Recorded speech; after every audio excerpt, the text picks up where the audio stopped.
ছাত্রদল কোনো ধরনের সন্ত্রাসী কার্যক্রমে জড়িত নয় বলে মন্তব্য করেছে চট্টগ্রাম উত্তর জেলা বিএনপির যুগ্ম আহ্বায়ক ও সাবেক উপজেলা চেয়ারম্যান নুরুল আমিন চেয়ারম্যান।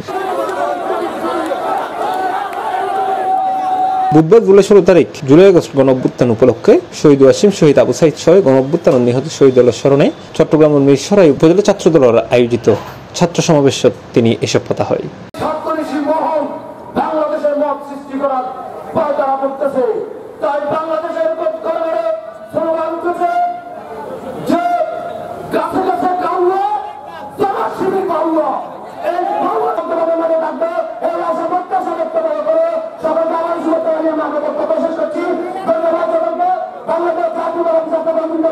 সবচাইতে জনপ্রিয় নেতা নুরুল আমিন চেয়ারম্যান।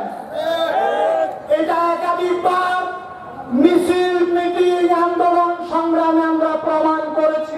ওয়াসিম সেদিন স্বৈরাচারী শেখ হাসিনার ফ্যাসিস্ট পুলিশ বাহিনী এবং ছাত্রলীগের গুন্ডাবাহিনীর হাতে নির্মমভাবে নিহত হয়েছিলেন। প্রতিবন্ধী হিসেবে আজকে রেডিওর মাধ্যমে প্রমাণ করেছে মিরসরাই ছাত্র সমাজের মাঝে একক সংগঠন জাতীয় দল ছাত্র দল। এর আগে তিনি সকাল 11টায় উপজেলার ছোট কমলদহ বাজার তনুগ রেলি বাইর করে প্রায় 2 কিলোমিটার সড়ক প্রদক্ষিণ করে নিজামপুর বিশ্ববিদ্যালয় কলেজ মাঠ দায়েরে শেষ হয়।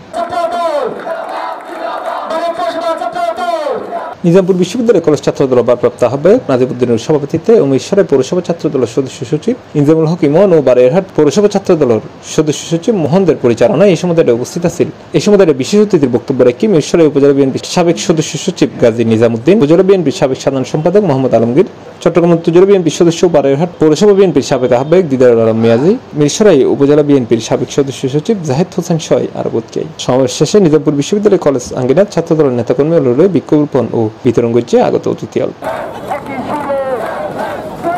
C plus TV, Chittagong.